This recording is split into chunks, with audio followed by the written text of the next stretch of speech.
to this video, we're going to have a look at a typical landscape workflow in Lightroom. Just a quick couple of minutes of a video, nothing too major, just to show you the sort of things you can do just as a process, as a workflow. So first off, you can see what I'm doing. I've just spotted a few dust spots on my shot, so that's probably the first port of call. Now the second thing would be to maybe, if it was something vertical in there or some water, maybe to get the crop tool up and level it.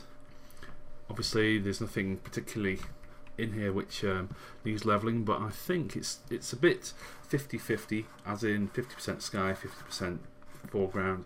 So what I'm going to do, I'm going to bring the crop down a little bit so we just get a third sky and 2/3 land.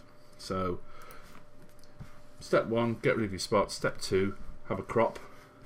Step 3, set your white balance. So ideally find something white. So in this day we had some snow, which is pretty handy, and we can pick different bits of snow. Just there's a bit down here which is probably better, but you could pick anywhere you wanted that's got a bit of snow. If you've got a white card, take a photo of your white card, or a grey card, or anything like that.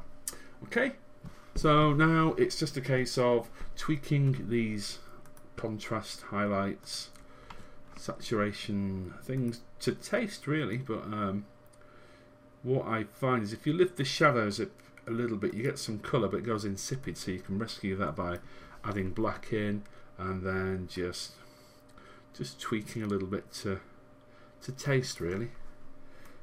This can be the signature look of your whole photography. Usually quite nice to add a bit of clarity in your landscape, and then you can maybe add a little bit of colour in.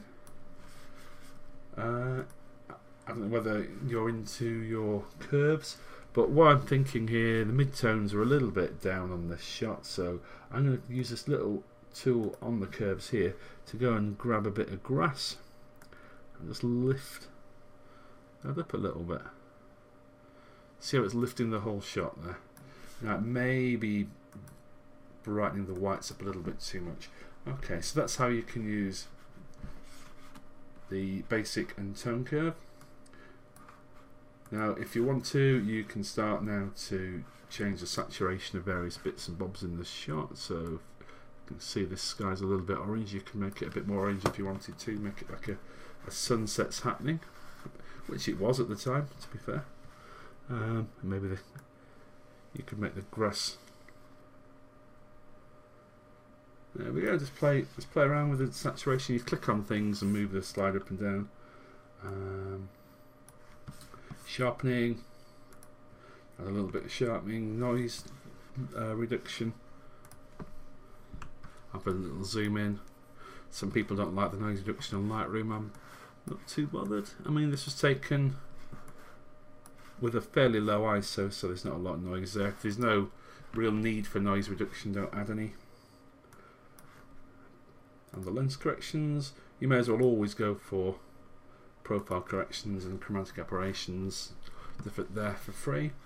Now, one thing I often quite like to do to draw the eye to the middle of a shot is just add a little bit of a vignette. Nothing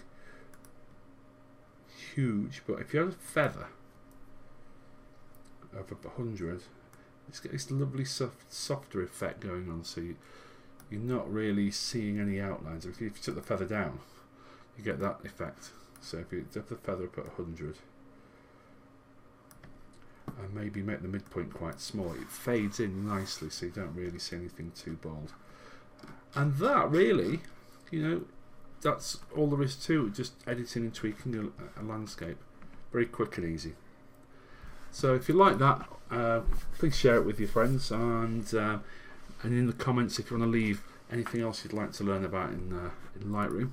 Could be a workflow, could be something like making skies more bold, or retouching a portrait. But yeah, just leave any requests and we'll get back to you on that.